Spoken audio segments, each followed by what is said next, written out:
y el pastor Elliot con nosotros.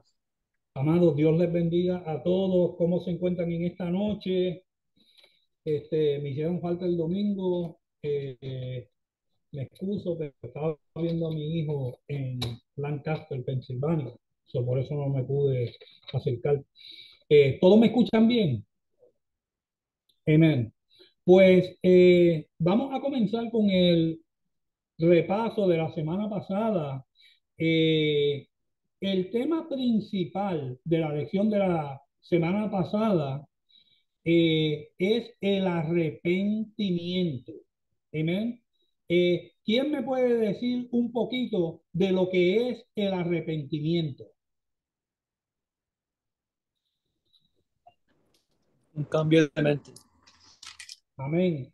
El arrepentimiento en griego es metanoia o cambio de mente y convención o convertido y arrepentido, que es cambio de gobierno. Para que haya ese cambio tiene que haber cambio mental y moral y fundamentalmente eso lleva a un cambio emocional. Mire, sin el arrepentimiento no hay nada, porque podemos, usted tal vez me puede engañar a mí, pueda engañar a muchas personas, pero si no hay cambio de mente, ¿cuántos se acuerdan cuántos son de la línea pentecostal antigua? ¿Se acuerdan de un corito que decía, hubo un cambio cuando a Cristo conocí? Y después dice, las cosas que yo hacía ya no las hago más porque hubo un cambio cuando a Cristo conocí. O sea, de que si hay un arrepentimiento, tu forma de ser tiene que cambiar. Mire, el cambio, el arrepentimiento, cuando hay un cambio, cuando Cristo entra a la vida del hombre, la diferencia es como un hombre bueno y sano y un hombre borracho, que tú lo notas de repente. ¿Cuántos se acuerdan en su vida pasada cuando usted veía el borrachito de la esquina y usted sabía que ese es el borrachito de la esquina por la manera que se conducía? ¿Verdad que sí? Imagínense, cuando hay un arrepentimiento genuino que Cristo entra a tu vida y que marca tu vida, la gente que te conocía de antes tiene que decir, espérate, aguántate un momento, que aquí está pasando algo. Ya Helio no es el mismo Helio que yo conocía hace un año. Ya no es el mismo Jorge que yo conocía hace 2 años. Ya no es la misma Miriam que yo conocía hace 10 años atrás. ¿Por qué? Porque hubo una transformación a través del arrepentimiento. A través del arrepentimiento genuino. ¿Amén? Juan el Bautista, la voz del que clama en el desierto. Eso se encuentra en Isaías. Eso fue una de las profecías que fue cumplida en el libro de Isaías, capítulo 40, versículo 3. Juan el Bautista, la voz del que clama en el desierto. Mire, los 4 evangelios presentan que el ministerio de Juan el Bautista era una preparación de Israel para el ministerio de Jesús. O sea que fue profetizado desde hace más de 700 años por el profeta Isaías. Juan el Bautista, la voz del que clama en el desierto, estaba preparando el camino para el Mesías. ¿Cuántos se acuerdan lo que el pastor, la observación que el pastor dio de los nombres de Jesús? Y uno que resaltó por su niñez, de cómo él fue criado. Wilson, El carpintero. amén. El carpintero. ¿Y por qué a Jesús le llamaban el carpintero? O el hijo del Carpintero. Por su papá terrenal. por, Usted que era carpintero. por su papá terrenal, que era carpintero. Mire cómo cae el plan de Dios. El pastor la semana pasada estaba hablando de que Jesucristo tenía que ser un varón fuerte, un varón corpulento, porque antes había Home Depot, ¿verdad que no había Home Depot? So, hoy en día, cuando a mí me gusta arreglar cosas y me gusta construir, cuando yo necesito madera, no tengo que ir a un bosque con una hacha. Imagínense, mire, yo tenía y le voy a dar una anécdota. Yo tenía una casita en Los Póconos y había muchos árboles. Y cuando yo compré esa casa, yo dije, oh my God, pero aquí yo me voy a matar recogiendo hojas. Hay demasiado de muchos árboles.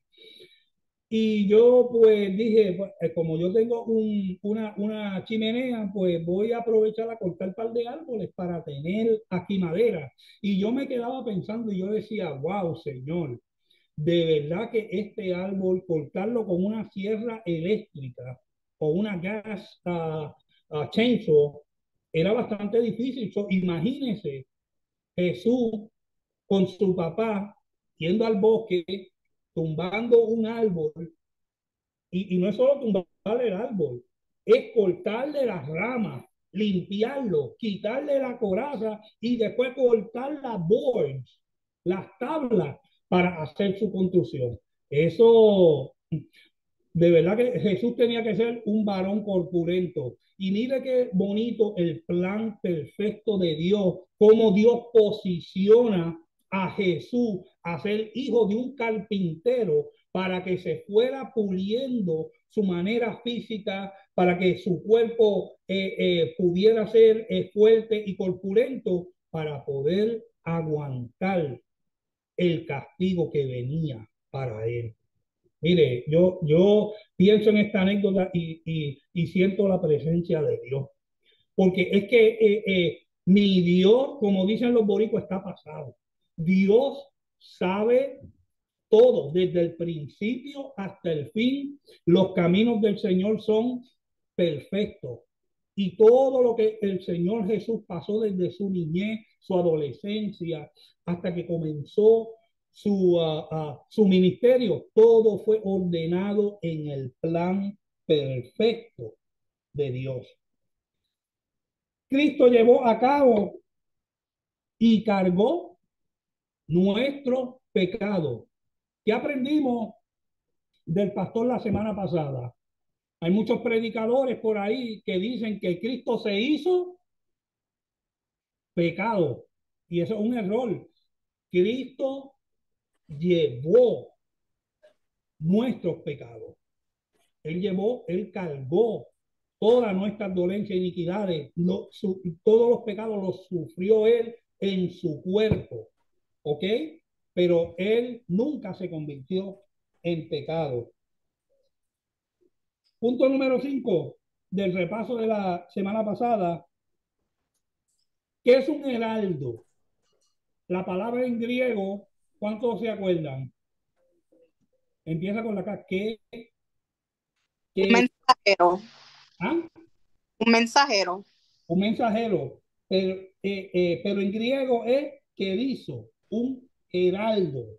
¿Ok? Es un mensajero, es un anunciador, es un predicador. En Mateo 24:14 dijo Jesús, será predicado este evangelio para testimonio. O sea, un heraldo, ¿qué es un heraldo? Un predicador o un anunciador. Y Juan el Bautista era ¿qué? El precursor. El precursor. O sea, que era el que iba abriendo camino, preparando la espera para cuando llegara el Mesías.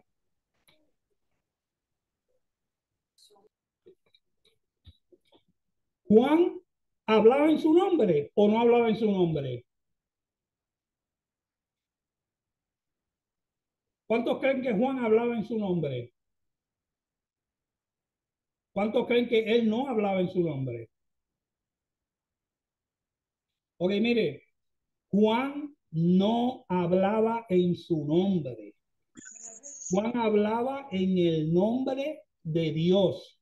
Juan era la voz que clamaba en el desierto. ¿Clamaba qué? Él recibía palabra de Dios a través del Espíritu Santo y eso era lo que él comunicaba. ¿Cuántos se encuentran, cuántos se acuerdan del encuentro de María y Elizabeth cuando María fue a visitar a Elizabeth? Dice la palabra que el niño brincó dentro de Elizabeth, o sea, de que fue lleno de qué? Del Espíritu Santo. So, Juan no hablaba su palabra, Juan hablaba la palabra de Dios. Juan predicaba en el desierto de Judea. ¿Y eso qué era? Eso era, aprendimos la semana pasada, que eso, el desierto de Judea era que para Juan, en donde los judíos adoraban, en la sí, En el templo, ¿eh? templo o la sinagoga. So, ¿qué era el templo de Juan el Bautista? El desierto. El desierto. Estamos aprendiendo, nos estamos acordando, ya los motores están prendiendo. So, el desierto era el templo o la sinagoga, o como unos eruditos dicen, la parroquia de Juan el Bautista. Algunos eruditos decían que Juan el Bautista pudo haber tenido contacto con los esenios de Corán. ¿Ok? ¿Cuántos se acuerdan quiénes eran los esenios?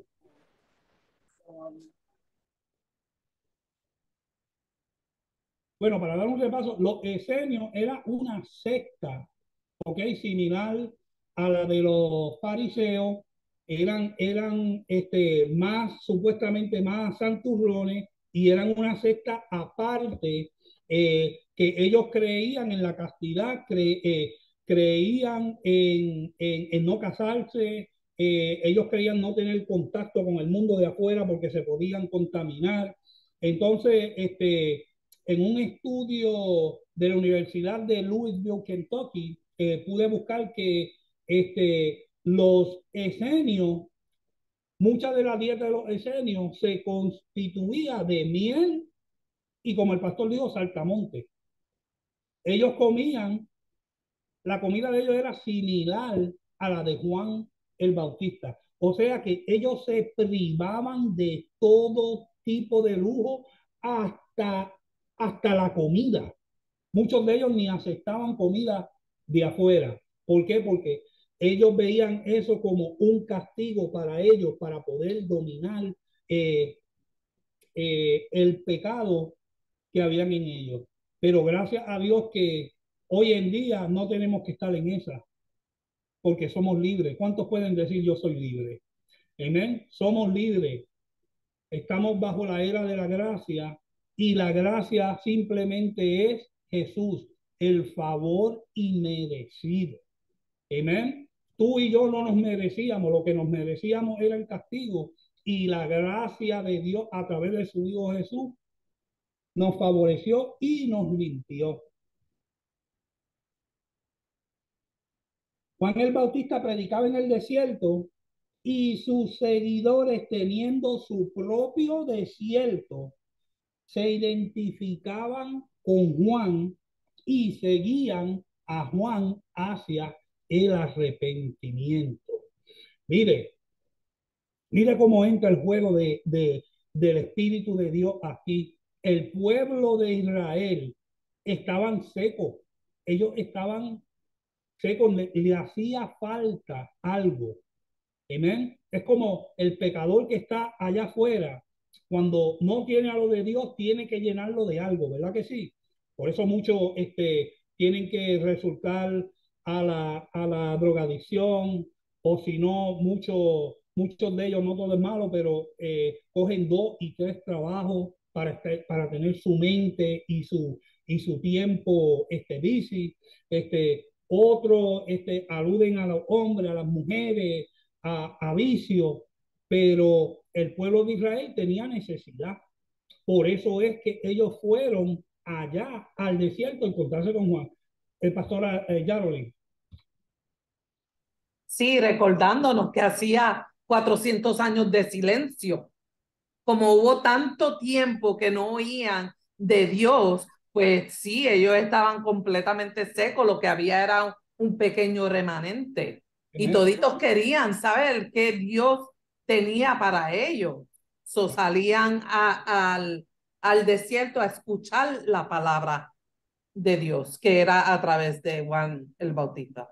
Amén. Mire, la preparación de Juan el Bautista en el desierto desprezable, habitado por animales salvajes. Cada uno de nosotros tenemos que pasar por nuestro propio desierto. ¿Cuántos han pasado por el desierto? Mire, han habido momentos en mi vida que yo he pasado por el desierto, pero lo más bonito del caso es que Dios es más que suficiente, porque Él nos dejó la ayuda idónea, que es el Espíritu Santo de Dios. Y, y eso es nuestro salvavidas, el Espíritu Santo de Dios. Dice la palabra que el que necesite sabiduría, que la demande de quién, de Dios. Como hijo, podemos decirle, papi, necesito sabiduría, abre mi entendimiento, revélame tu palabra, revélame tu escritura, y Él te va a revelar. Amén. Mire, el llamado al arrepentimiento es importante. No debemos ser negligentes. Nadie que no se arrepiente va a saber lo que es amor, perdón y cambio de mente. Sin arrepentimiento no se puede llegar al otro nivel. Dígaselo, repítaselo. Sin el arrepentimiento no se puede llegar al otro nivel. Lucas 24:47 dice, arrepentido fue la primera palabra de exhortación del primer sermón cristiano. Eso está en Hechos 2:38. Arrepentido fue la primera palabra en la boca del apóstol Pablo en su ministerio, comenzando en Hechos 26 del 19 al 20. Y con esto vamos a entrar a nuestra lección, y el pastor se quedó la semana pasada, si no me equivoco. Permiso. ¿Cuál es el texto otra vez, por favor? Perdone. ¿Cuál de ellos? El que usted acaba de anunciar. Ok. Di tres textos, te los voy a repetir los tres.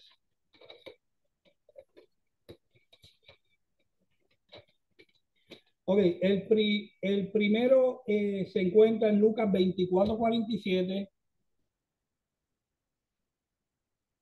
29:47 24. o 24:47. Sí. El segundo se encuentra en Hechos 2:38. 2:38. ¿Cuál es eso otra vez? Hechos 2. Hechos. Ok. Y el tercero, el libro de Hechos 26 del 19 al 20. 26 del 19 al 20. Correcto. Gracias. Perdona la molestia. Seguro. Y si esta es una clase, el que tenga una pregunta o alza la mano o puede tomar parte. Amen. So, Yo, dígame. question. ¿De dónde vamos a leer en el libro de Big Man? En el libro de Big Man vamos a estar centralizados para continuar con la lección de la semana pasada en la página 47 en adelante, su predicación. Mateo 3 del 7 al 12. Y después entramos en el bautismo de Jesús. El bautismo de Jesús es una clase corta, por eso las podemos hacer las dos hoy. En el caso de los fariseos y saduceos, la cosa cambiaba cuando fueron a escucharle. Juan supo que no eran sinceros. ¿Dónde estoy? Juan supo que no eran sinceros. Reconoció su verdadera naturaleza. Los fariseos profesaban gran devoción a la ley, pero interiormente eran corrompidos. Eran sectarios, hipócritas y pretendían una justicia que no tenían. Los saduceos eran aristócratas sociales o eran los riquitos y escépticos religiosos que negaban doctrinas básicas como la resurrección del cuerpo, la existencia de los ángeles, la inmortalidad del alma y el castigo eterno. Por ello denunció ambas sectas como engendros de víboras que pretendían desear huir de la ira venidera, pero sin exhibir señales de verdadero arrepentimiento. Usted ve el contraste aquí de la mayoría del pueblo que iba a encontrarse con Juan el Bautista. Como dijo la pastora Yarolin, el pueblo estaba saliendo de 400 años de silencio. Había una sequía espiritual en todo Israel y no se había escuchado profeta hace 400 y pico de años. So, cuando sale esta voz clamando en el desierto, eso fue una novedad, fue algo impactante para todo Israel. Y entonces los fariseos, los saduceos tuvieron que ir al desierto a ver qué era la conmoción, de qué es lo que se trataba. Aún el pueblo creía que Juan el Bautista era Elías, ¿verdad? Ellos creían que era Elías, que había resucitado o reencarnado. ¿Entiendes? So, una de las cosas que los fariseos y los saduceos no querían soltar era su liderazgo. Ellos querían tener el control absoluto. No, ellos no era cuestión de arrepentimiento genuino, ellos era cuestión de la ley. Vamos a seguir la ley y si no está escrito en la ley, si no está escrito en la ley de los profetas, pues entonces esto no mezcla. Sí, pastora. ¿Nos puede decir la diferencia entre qué era un fariseo y qué era un saduceo? Porque sabemos que eran religiosos y tenían su grupo aparte, pero ¿por qué eran separados si los dos eran religiosos?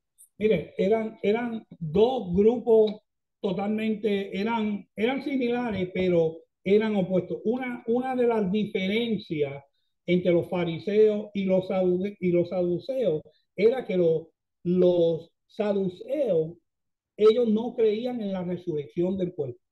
Ellos no creían en ángeles. Ellos no creían en el infierno. Ellos no creían en la inmortalidad del alma. Los saduceos eran gente básicamente que estaban en la alta sociedad. Los fariseos eran ahí entraban los escribas y entraban la gente común, ¿entiendes? Eran los fariseos y y los fariseos observaban religiosamente lo que tenía que ver con los mandamientos y la ley. Por eso es que ellos acusaban a Jesús de sanar un sábado, porque ellos decían, los sábados no se puede sanar. Imagínense, pues Jesús, que es Dios, ¿cuántos saben que Jesús es Dios? Jesús, siendo Dios, le dijo, pero hipócrita, si se te cae tu asno, o se te cae tu oveja, o se te cae tu buey por un barranco, tú no vas a buscar a tu amigo el sábado y lo vas a rescatar el sábado que no se puede trabajar. Pues esa era una de las grandes diferencias que había entre las dos sectas. Los fariseos eran básicamente los escribas, muchos de ellos eran escribas y se conocían la ley, pero de atrás para adelante. Mire, yo puedo comparar a los fariseos con los legalistas de hoy en día, de la religión. You know, tiene una barba, está antes, para los 90, 2000, todavía algunos religiosos, si tenían un candadito, como ellos le dicen el candadito, ya eres un impío. ¿Entiendes? Como Jesús dijo, sepulcro blanqueado. Por fuera aparentan piedad, pero por dentro están podridos. Amén. Seguimos. En 3:8, el Señor le exhortó a que demostrasen, no el Señor Juan el Bautista, a que demostrasen su sinceridad, dando fruto digno de arrepentimiento. El verdadero arrepentimiento siempre se manifiesta por el cambio de vida. Es como dije al principio, lo que tú eras antes, si tú estás en los caminos del Señor y de verdad hubo un arrepentimiento o hubo un cambio de mente, un cambio de vida, un cambio de parecer, tiene que haber un cambio evidente. Y no estoy hablando de vestimenta, no estoy hablando de nada de eso. Por supuesto, la Biblia da parámetros a cómo la mujer se debería de vestir, cómo el hombre se debería de vestir. ¿Entiendes? No que la mujer va a venir a la iglesia como si fuera para un nightclub. Porque aún los mundanos, aún los mundanos y las mundanas, cuando van a las iglesias católicas o a las iglesias presbiterianas o algo, se cubren. ¿Entiendes? So, no estamos hablando de legalismo aquí, ni de ropa, ni de nada, no me quiero desviar, pero tiene que haber un cambio evidente. Tiene que haber un cambio evidente. ¿Ven? Juan podía sentir la reacción de sus oyentes. Y mira cuál era la reacción de sus oyentes, los fariseos. A Abraham tenemos por padre. No tenemos necesidad de arrepentirnos. Somos hijos de Abraham y como tales el pueblo elegido por Dios. Son los gentiles y los pecadores quienes necesitan arrepentirse. La gracia de la salvación no se transmite en el nacimiento natural. Mire, Dios podía transformar las piedras del Jordán en hijos de Abraham mediante un proceso menos radical que la conversión de la conversión de los fariseos y saduceos. Mire eso, era más fácil para Dios levantar hijos de piedras del desierto de que esa gente se convirtieran. Mire el corazón del hombre. Por eso que dice la palabra en el libro de Romanos, por cuanto todos pecaron, están destituidos ¿de qué? De la gloria de Dios. ¿Por qué? Porque no hay nada bueno en nosotros.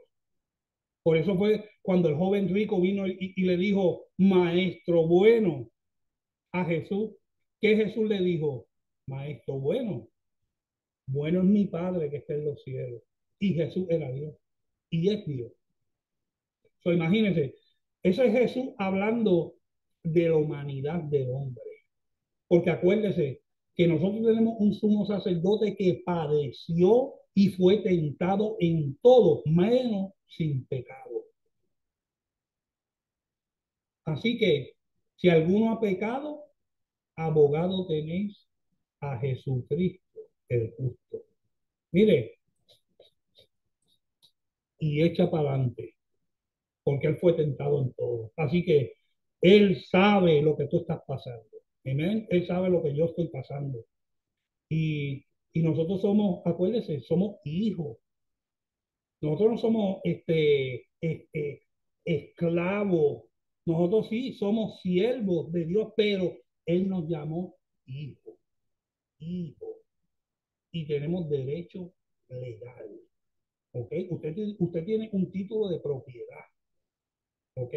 Usted tiene título de propiedad de su mansión celestial. Así que usted no es cualquier cosa. Vamos a seguir.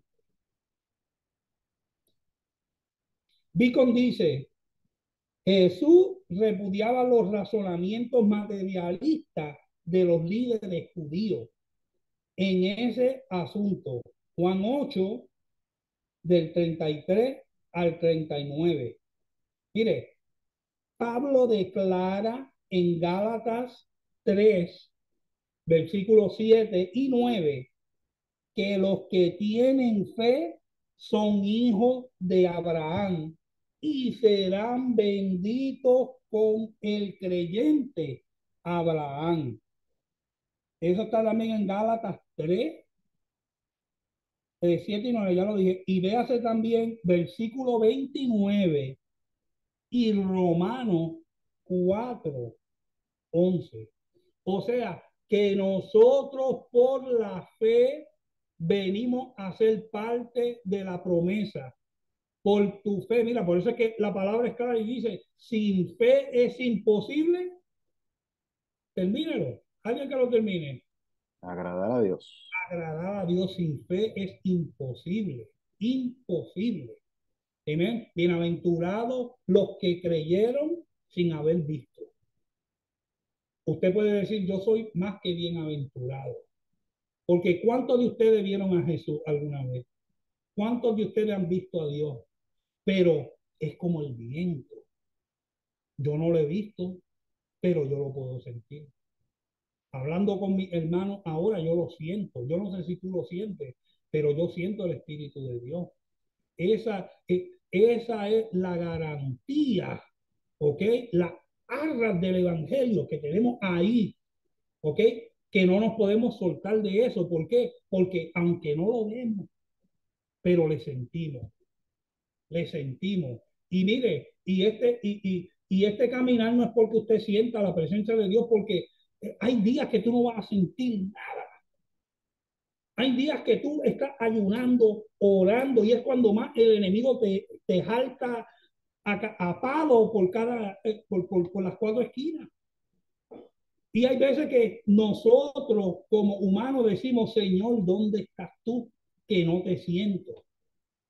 Pero este caminar no es por sentir. Por eso estamos aquí aprendiendo la palabra de Dios. Porque ya nosotros como cristianos estamos comiendo vianda. Ya no estamos bebiendo leche, estamos comiendo vianda, alimento sólido de Dios. ¿Para qué? Para poder caminar y seguir adelante, porque van a venir esos momentos del desierto. Van a venir esos momentos que tú dices, Dios mío, ¿dónde estás tú? Espíritu Santo, no te siento. Mira este problema, un problema tras otro problema, tras otro problema. Yo me acuerdo en el 2016 fue un año bien difícil para mi familia. Eso era problema tras problema, tras problema, tras problema. Y era cuando más envueltos estábamos en el ministerio. Y el enemigo se levantó como un río que yo no veía salida. Pero ningún hermano de la iglesia, y yo creo que Miriam estaba en la iglesia, en Maná. Para el 2016 tú estabas, Miriam. O ya te había mudado. Pero ningún hermano de la iglesia nunca supo que yo estaba pasando por un problema terrible de vida o muerte. Nadie nunca se enteró. ¿Por qué? Porque mi andar con Dios no se trata por lo que yo sienta. Se trata que yo sé que mi Redentor vive, y aunque yo esté en el polvo de la tierra, yo sé que mi Redentor me va a levantar. Y si no es la voluntad de Dios que resuelva mi problema, es que me quiere enseñar algo a través de esto. Y mire, nosotros salimos ilesos, salimos victoriosos, victoriosos. Y el Señor se glorificó de una manera tremenda, milagrosamente. Vamos a seguir. Al decir que está puesta el hacha a la raíz del árbol, Juan estaba declarando que estaba a punto de comenzar una obra de juicio divino. La llegada y presencia de Cristo pondría a prueba a todos los hombres. Los hallados sin fruto serían destruidos, igual que todo árbol que no produce buen fruto es cortado y arrojado al fuego. Más tarde, Jesús pronunció idénticas palabras en Mateo 7, 19. El fuego, dice Johnson, es el de la gema. Fuego en los apocalipsis judíos a menudo describe el juicio final. Y eso lo dijo Beacon. Así que el hacha ya estaba puesta a la raíz del árbol. O sea que ya el juicio venía. Y el que no diera frutos dignos de arrepentimiento, ¿qué iba a pasar a la larga? Es cortado y echado al fuego. Pero mire, la misericordia grande de, mira qué grande es la misericordia de Dios. ¿Se acuerda del ladrón en la cruz? El que estaba siendo crucificado. Eso es una enseñanza tremenda y cae mucho peso ahí. Mire, la Biblia no dice que ese ladrón se arrepintió, no lo dice. Pero ¿quién es el que escudriña los corazones? Eh, diga, Soraya.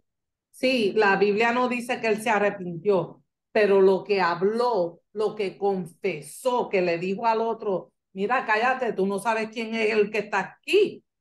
Ahí él dio fruto y conoció de que era el Hijo de Dios que estaba en la cruz.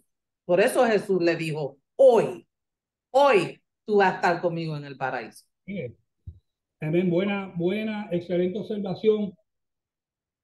Él literalmente, mire, él no dijo, Señor, me arrepiento de mis pecados, con mucha formalidad, como muchos predicadores y muchos religiosos dicen. Hay religiones que te hacen rezar 20 Ave María, esto, otro, para arrepentimiento. Mire, Dios conoce tu corazón. Y ese ladrón en la cruz, él produjo un fruto de sus labios que el Señor lo declaró digno de arrepentimiento. Digno de arrepentimiento. Mire la gracia en acción. Hoy te digo que estarás conmigo en el paraíso. Un hombre, mira, la Biblia es clara, la Biblia dice, si el justo con dificultad se salva, ¿dónde irá a parar el pecador? O sea, pero mire la justicia de Dios. Dios sabía la vida que había vivido ese ladrón. Y Dios sabía que en ese momento, en su último momento, ese ladrón se iba a arrepentir a través del fruto de sus labios. Una enseñanza tremenda ahí. Para nosotros, no juzgar. Es mejor, como el pastor dice, calladito, boca cerrada, no entra mosca. You know? So, es mejor orar. Yo, antes de criticar, yo lo que hago es orar. Vamos a orar porque la oración tiene un poder increíble. Increíble. Yo he tenido momentos difíciles, situaciones difíciles, aún en el trabajo. Y le voy a decir esto para testimonio. Yo tenía un jefe que me estaba haciendo la vida de cuadrito. Y yo le dije al jefe, mira, yo voy a tirar mi resumen porque obviamente ya yo no puedo trabajar contigo más porque yo llevo más de 20 años en este sitio y tú no me respetas. So, no me siento a gusto. Y dije, Señor, yo le dije eso, pero el que se va a ir es él. Dije eso y me puse a orar. Y me puse a ayunar por eso. Y dije, Señor, tú harás. Yo soy tu hijo y tú me dices ven confiadamente al trono de la gracia. Y este Señor me está haciendo piedra de tropiezo para yo servirte a ti. Así que necesito tu ayuda. Mire, en 3 meses el problemita se desapareció. Se desapareció un jefe que llevaba 35 años en la compañía. Le dejaron de mandar email. El Señor le quitó la gracia que él tenía. Él me llama a los 2 meses. Oye, ¿qué está pasando? Que esta gente no me está llamando ni nada. Yo dije, mira, por el respeto que te tengo, porque tú y yo hemos trabajado más de 2 décadas, te voy a decir lo que está pasando. Aquí han venido 4 managers diferentes. Yo creo que te van a sacar. Así se lo dije, de verdad. Y yo dije, sí. Y ya cuando cumplió el nuevo año, lo sacaron para afuera. Dios me resolvió el problema. Mire, meterse con un siervo de Dios es una cosa seria. Pero acuérdese que usted sea siervo de Dios. Ahí es donde está la clave. Usted tiene que ser un siervo verdaderamente, como dicen los boricuas, a verdura. Tiene que ser un siervo de Dios. Y Dios hará. Porque la palabra de un siervo de Dios tiene un peso increíble. Por eso es que nosotros como hombres y mujeres de Dios tenemos que tener cuidado lo que hablamos. Amén. Tenemos que guardar nuestra boca porque aquí hay un poder increíble. Amén. Vamos a seguir. Ya estamos casi saliendo de esta lección. 2 bautismos, Mateo 3, del 11 al 12. Y no lo leí porque la semana pasada se leyó hasta el versículo 12. Por eso fue que no entré en la lectura. En los versos del 7 al 10, Juan se había estado dirigiendo exclusivamente a los fariseos y a los saduceos, pero ahora aparentemente se dirige a todos sus oyentes, incluyendo a verdaderos y falsos profesantes. Les explicó que habría una significativa diferencia entre su ministerio y el del Mesías que estaba a punto de llegar. Juan bautizaba en agua para arrepentimiento. El agua era ceremonial y no tenía poder para limpiar. El arrepentimiento, aunque fuese real, no llevaba a la persona a una plena salvación. Juan contemplaba este ministerio como preparatorio y parcial. El Mesías eclipsará totalmente a Juan. Jesús sería más poderoso, más digno. Su obra alcanzaría más allá, porque Él os bautizará en Espíritu Santo y fuego. El ministerio de Juan el Bautista, acabamos de decir que era un ministerio de preparación. Era un ministerio, como dijo la pastora Yarolin, hubieron 400 años de silencio. El pueblo judío estaba sediento por una palabra, por un profeta. Ellos estaban esperando con ansias locas al Mesías que haría de venir y los liberaría. Pero el bautismo de Juan era solamente simbólico, era de agua.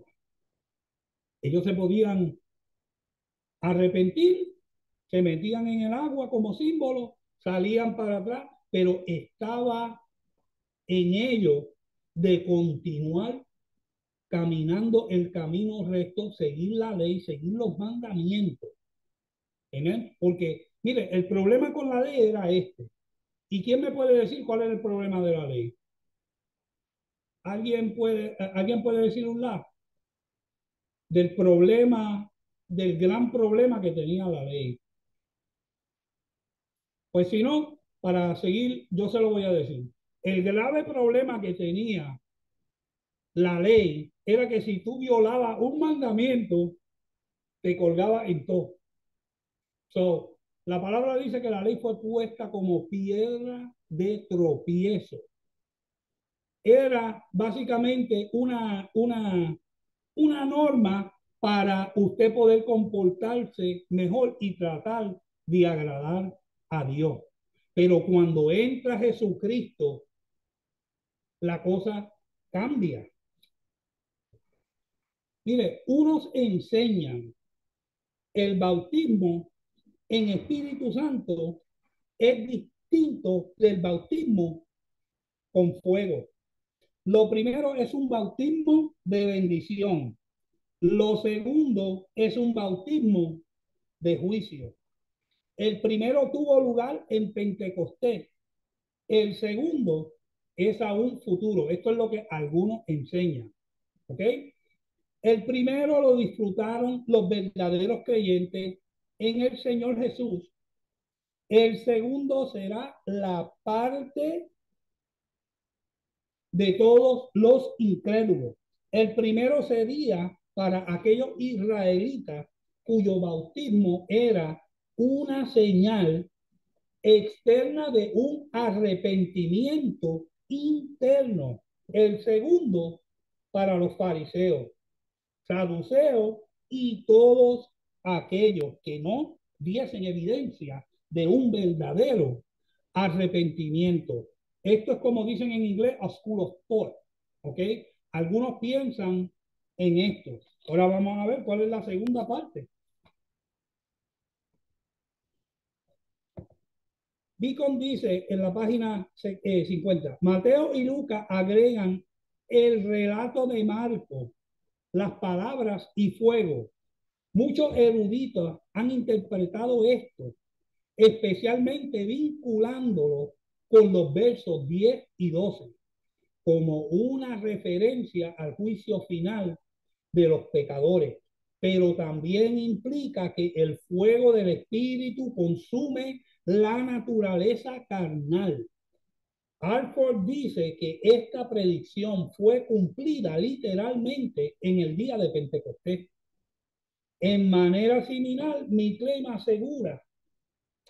asevera, el agregado y fuego señala que la limpieza es la esencia del bautismo del Mesías. Nos llama la atención a la descripción del advenimiento de Cristo que nos hace Malaquías 3:2. Él es como fuego purificador. También Brown está en desacuerdo con la referencia al juicio. Nos dice tomarlo como un bautismo distinto del que efectúa el Espíritu, el bautismo del imponente con fuego del infierno es excesivamente antinatural. Además, observa, claramente no se refiere sino al carácter fogoso de las operaciones del Espíritu sobre el alma, escudriñando, consumiendo, refinando, purificando, que es como casi todos los buenos intérpretes entienden las palabras. Campbell Morgan hace eco a este criterio, parafrasea las palabras del Bautista de la manera siguiente: Él os surgirá en el fuego envolvente del Espíritu Santo que os quemará y rehacerá.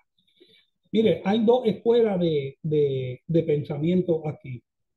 Una escuela de pensamiento es que el Espíritu Santo y fuego, que fuego tiene que ver con juicio venidero.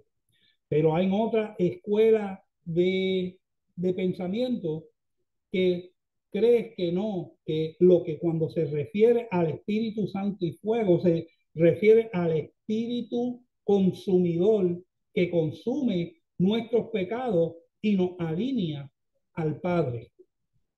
¿Alguien tiene alguna opinión tocante a esto?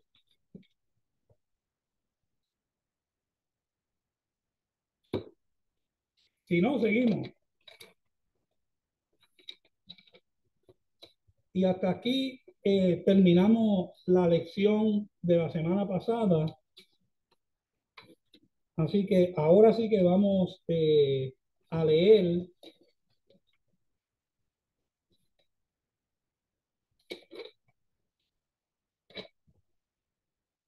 Estamos en el libro de Beacon, página 52, bautismo de Jesús.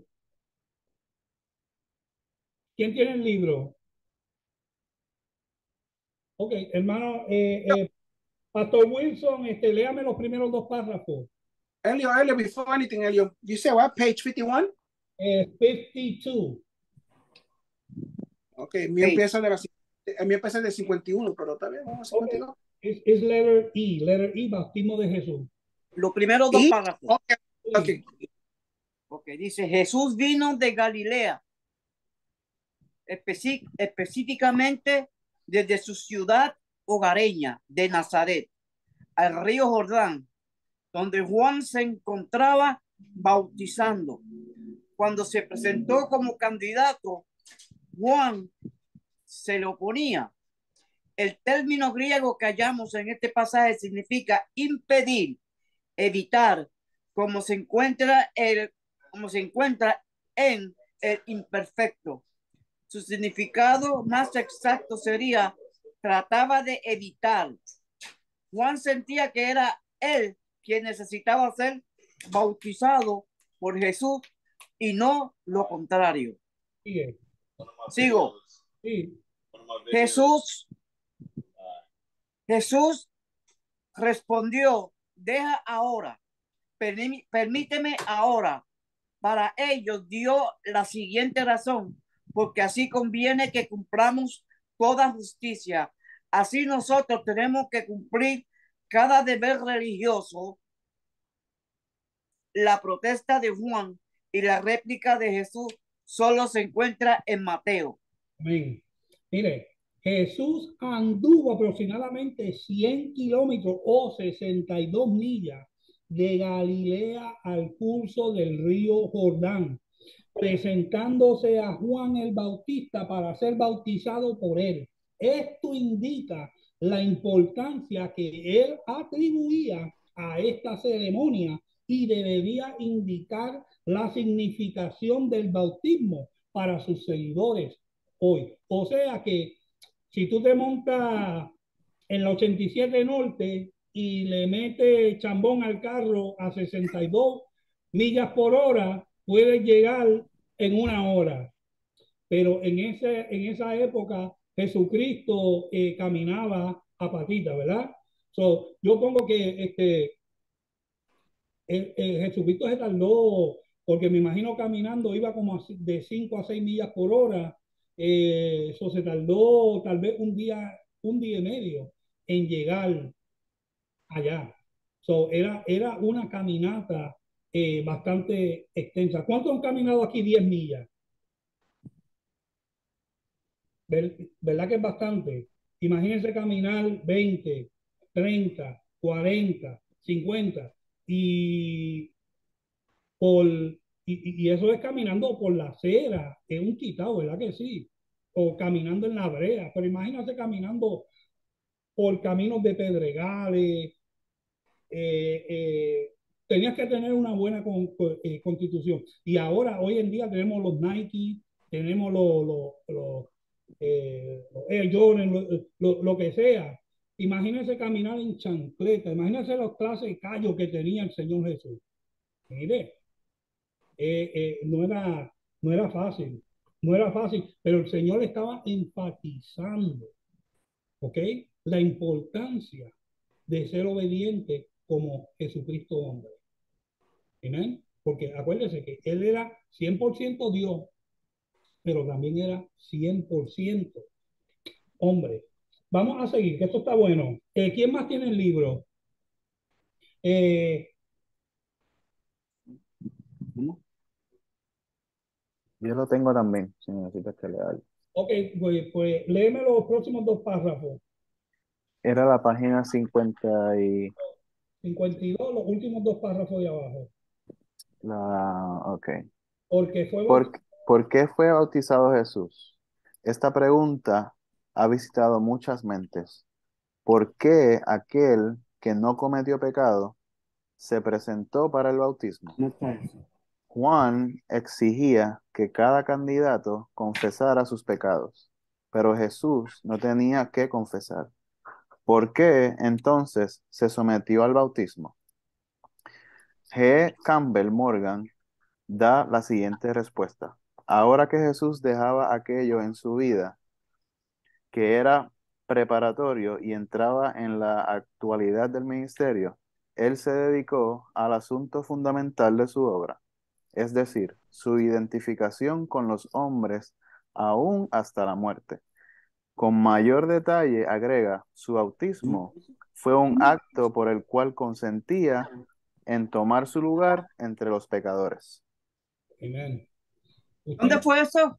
Eso fue en la página 50, 52. los últimos dos párrafos. Oh, porque, ok. Mire, Gracias. consciente de que Jesús no tenía pecado de los que arrepentirse, Juan protestó que no debía bautizarle. Era un instinto certero el que le llevó a sugerir que el orden apropiado sería más bien que Jesús le bautizase a él.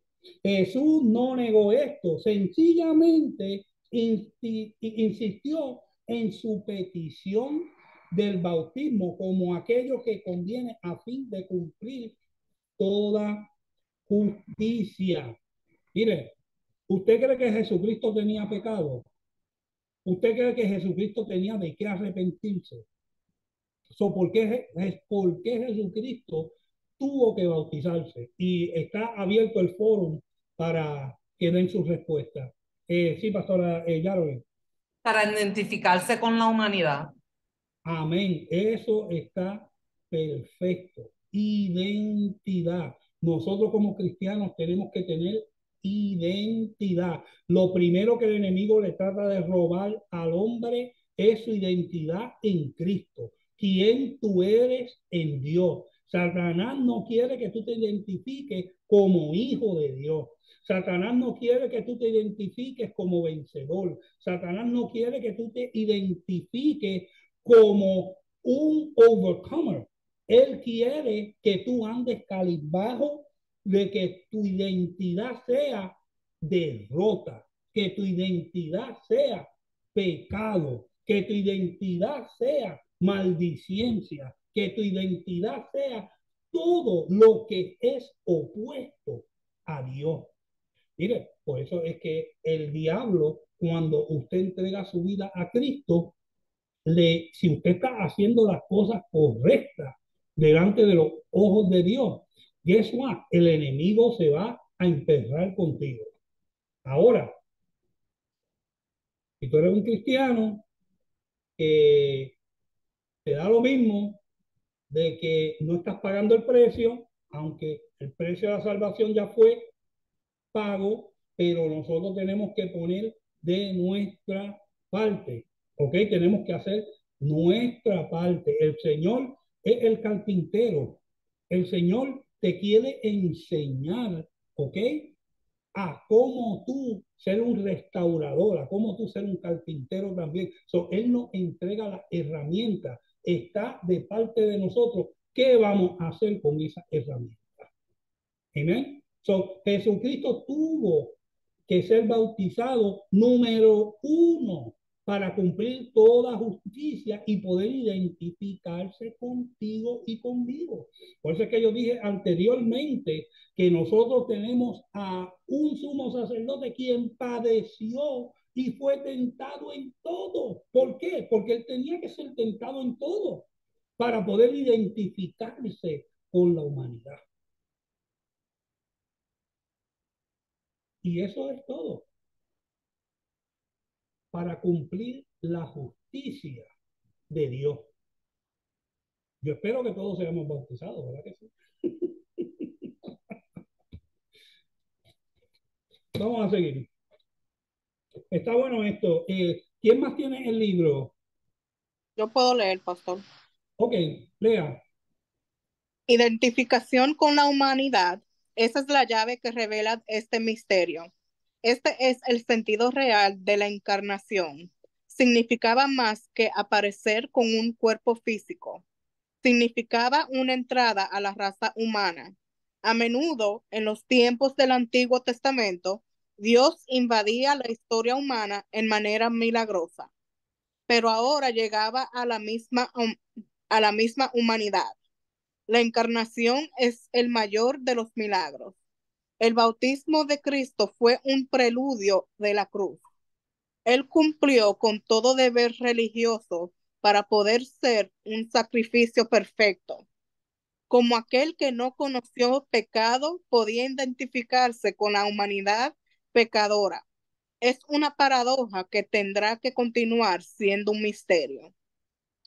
Pero todo estaba relacionado con su mente redentora en el Calvario. Dietrich lo presenta de la manera siguiente. Solo más adelante podrá ser captada la profunda significación de este acto por el cual Jesús se identifica con su pueblo, carga con su culpa y recibe con y para ellos el bautismo del arrepentimiento. Amén. Usted vio qué bonito. Mire, el Señor tenía que cumplirlo todo y el bautismo era parte, ¿ok? Parte de la obra redentora en el Calvario. Hermana Wanda Mercado, siga los próximos dos párrafos. Sadler dice que el bautismo fue después de su muerte, la mayor evidencia de su sumisión al Padre. ¿Cómo? Porque conscientemente se sometió a ser reconocido entre los pecadores como si fuera uno de ellos y recibir la señal exterior de la limpieza del pecado y de la corrupción en los cuales no tenían parte alguna. Siga. Cuando Jesús fue bautizado, participó de auristo pasivo, subió luego del agua. El griego dice apo, que significa desde el agua. Sin embargo, Marcos 1:10 escribe ek fuera de, pero ninguno de los dos es prueba suficiente en pro o en contra la inmersión. Como la forma no está indicada, no podemos ir más allá de lo que está escrito. Amén.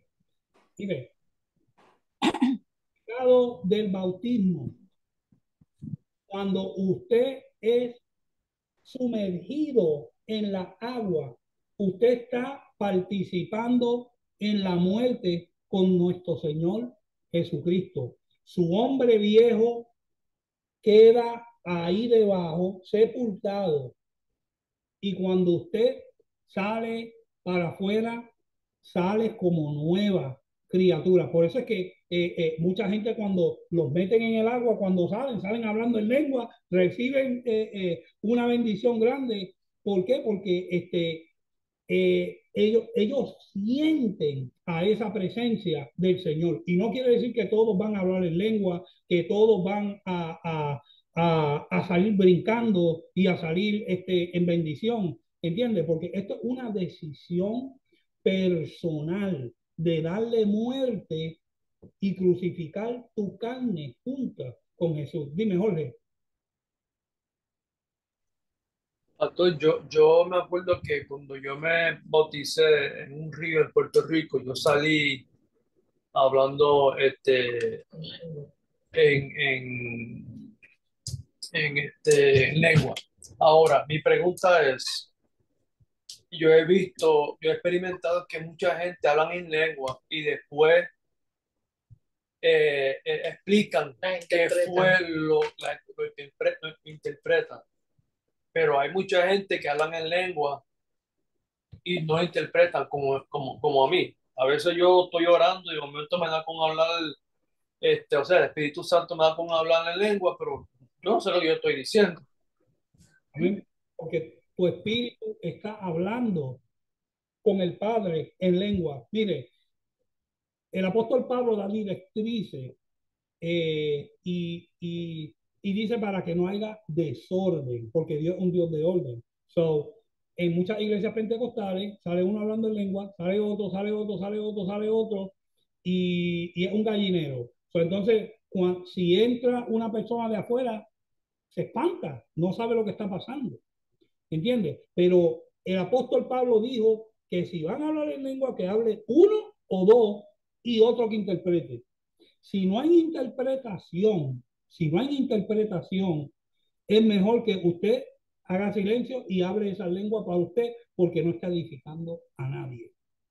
Y eso lo dice la palabra de Dios. Entonces, pues, muchos pentecostales, y yo vengo de esa línea, y uno cae en bendición, el otro cae en bendición, el predicador empieza a hablar en lengua y aquel en lengua y empiezan a lanzar en el espíritu y ellos mismos se están edificando. Ellos se están edificando, ellos mismos. Pero de acuerdo al orden bíblico, al orden apostólico, eso está incorrecto. De acuerdo a la palabra. Sí, Wilson.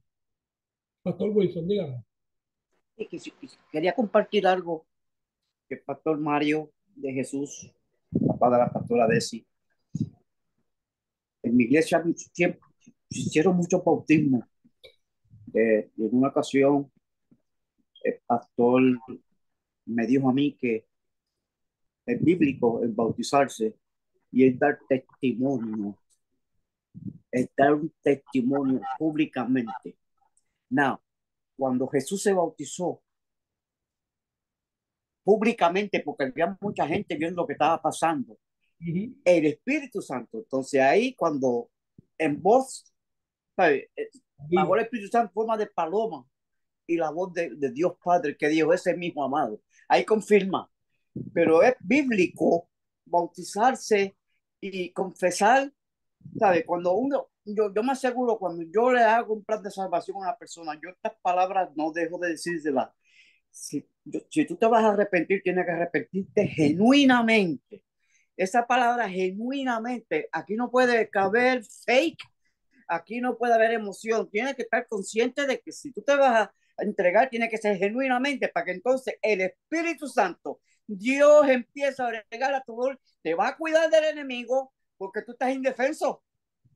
Tú estás indefenso y Dios no va a permitir que el enemigo haga nada contigo. Pero si verdaderamente te convertiste genuinamente, porque acuérdate que cuando nos convertimos nosotros no sabemos nada, estamos en las carnes, pero rápido el Espíritu toma el control y nos guía, y nos habla, y nos protege. Entonces, el bautismo de Jesús fue hecho públicamente y fue un ejemplo a seguir.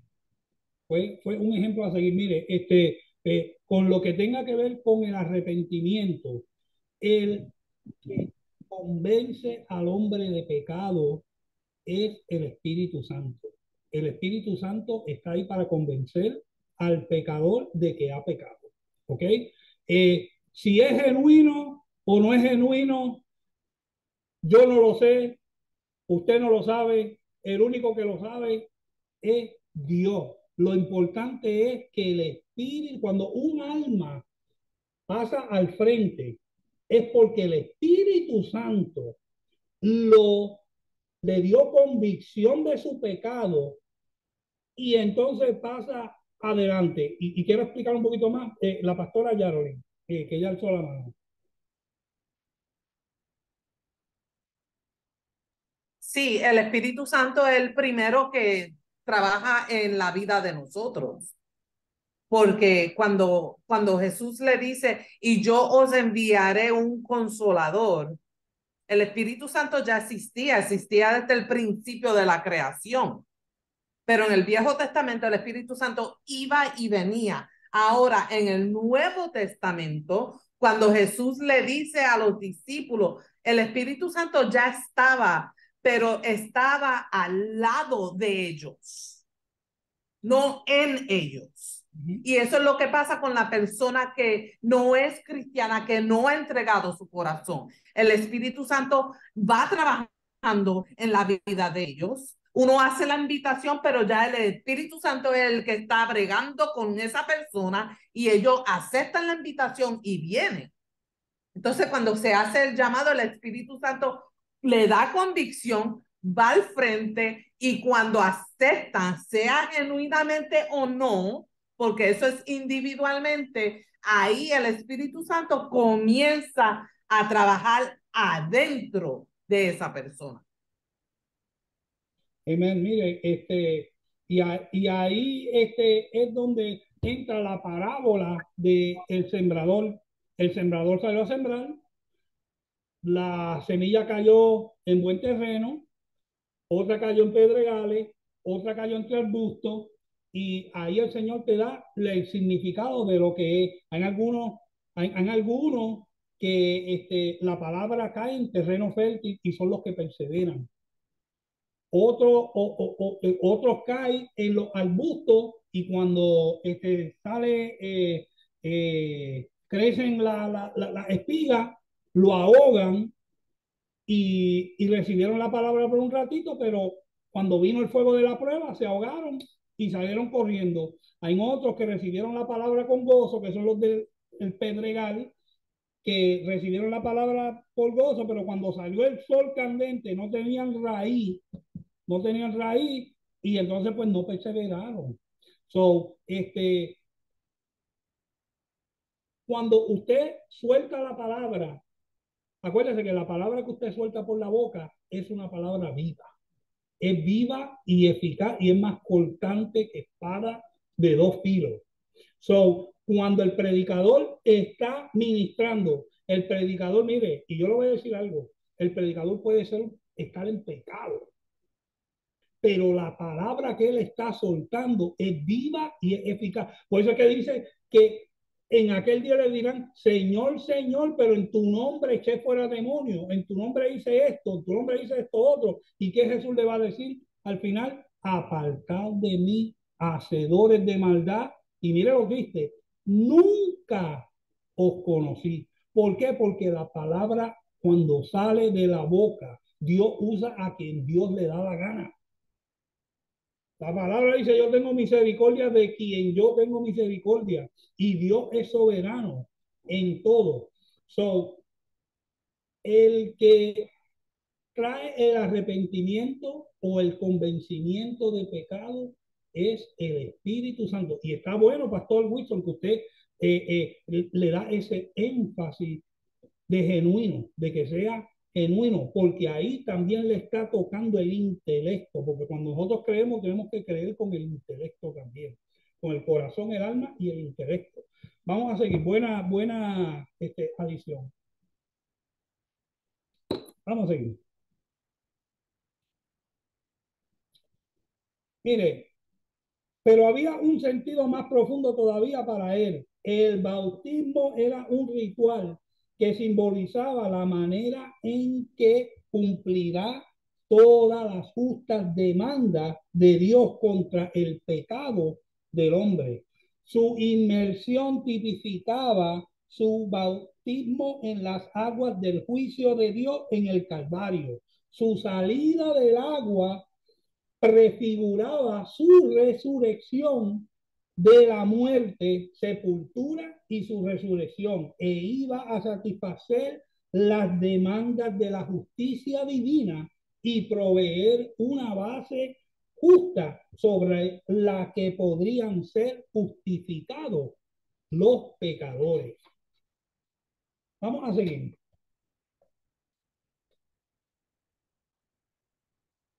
¿Quién más tiene el libro?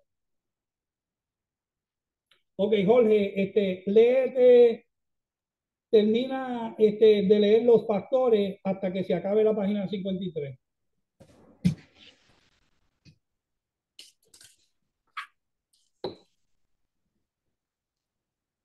Los factores centrales de la escena del bautismo fueron una visión y una voz. La primera fue que vio el Espíritu Santo de Dios que descendía como paloma y venía sobre él. La voz declaró: Este es mi Hijo amado, en quien tengo complacencia. Erdeman comenta al respecto. El primero fue una indicación simbólica del poder divino por el cual se realizaría su ministerio.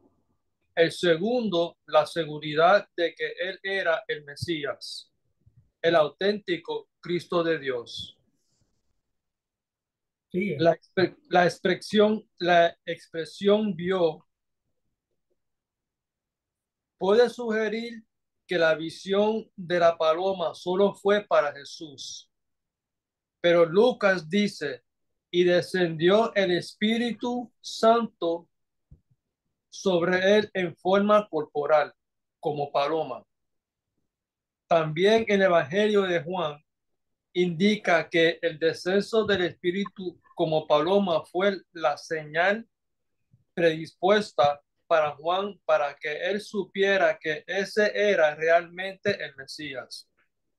Sin embargo, no está declarado en ninguna parte que la visión haya sido captada por la multitud que les rodeaba. Mire, tan pronto como subió del agua, Jesús vio al Espíritu de Dios que descendía del cielo como paloma y venía sobre él, así como en el Antiguo Testamento las personas y los objetos se consagraban para propósitos sagrados mediante el aceite de la santa unción. Éxodo 30, del 25 al 30. Así él fue ungido como Mesías por el Espíritu Santo. Fue una ocasión sagrada en la que los tres miembros de la Trinidad se manifestaron. El Hijo, el amado, estaba allí. El Espíritu Santo estaba en forma de paloma. La voz del Padre se oyó de los cielos citando la Escritura. Este es mi Hijo amado, el amado. Eso está en Salmo 2, 7, en quien he puesto mi complacencia. Isaías 42, 1. Esta es una de las tres ocasiones en las que el Padre habló desde el cielo con un reconocimiento lleno de deleite de su Hijo unigénito. Los otros pasajes son en Mateo 17, 5 y Juan 12, 28. El Señor añada bendición a su palabra, y si alguien tiene algún comentario o alguna pregunta, estamos abiertos. Amén, amén. Si alguien tiene preguntas, levante la mano y entonces... Claro. Dime, Jorge. Ajá. Jorge. No, no es una pregunta, pero leyendo esto, se percibe que Dios tenía todo planeado, controlado. Porque había mucha gente ahí que estaban pasando muchas cosas ahí, pero no todo el mundo entendía lo que estaba pasando, pero el espíritu se estaba moviendo porque había un propósito para cada persona que había ahí. Eso es lo que yo decido. Y para los que dicen que no creen en la Trinidad, que no creen en esto, otro, pues mire, aquí es uno de los mejores ejemplos de que está en la palabra del Señor, cuando el Padre, el Hijo y el Espíritu Santo hacen acto de presencia en una misma forma o en un mismo sitio al mismo tiempo. Eso es muy importante. Amén. Jesucristo como Hijo, el Espíritu Santo descendiendo en forma corporal como paloma y la voz del Padre.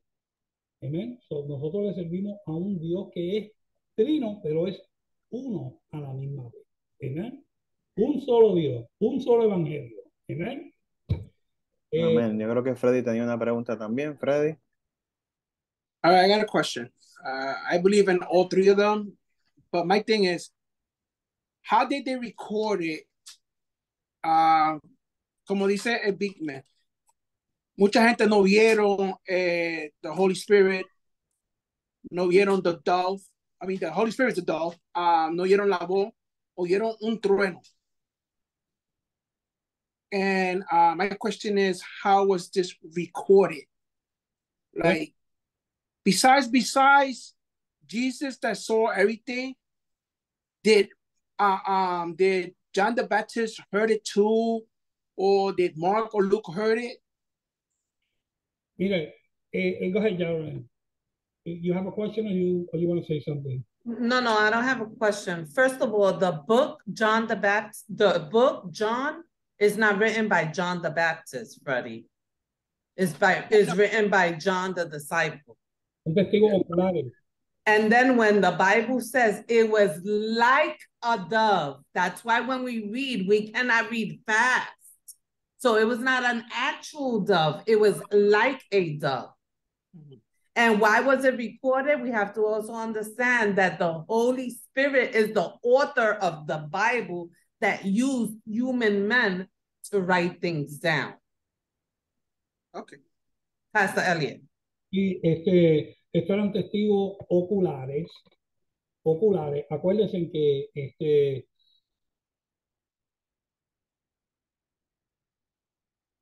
Mateo dice una versión, Marcos dice otra versión, Lucas dice otra versión, ¿entiendes? So, estos tres evangelios son sinópticos, o sea que son similares.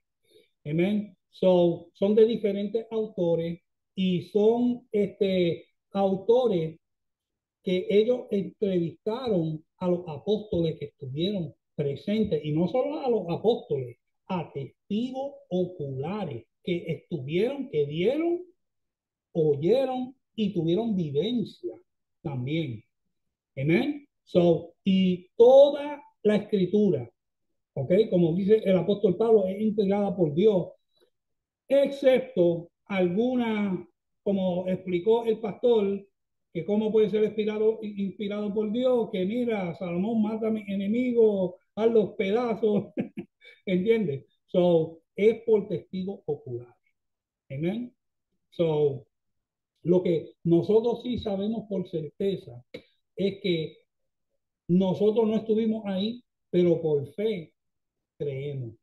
Amén. Lo creemos. Y sin fe es imposible agradar a Dios. Es imposible. So, sí, yo creo que la escritura son la palabra de Dios. Yo lo creo porque yo tengo el Espíritu Santo y cuando yo leo la palabra, el Espíritu Santo me da testimonio de lo que yo estoy leyendo es de Dios. Es inspirado por Dios. Amén. ¿Alguien más tiene alguna observación o alguna pregunta? Si no, podemos cerrar. ¿Cuántos se gozaron en la clase de hoy? Estaba interesante, ¿verdad que sí?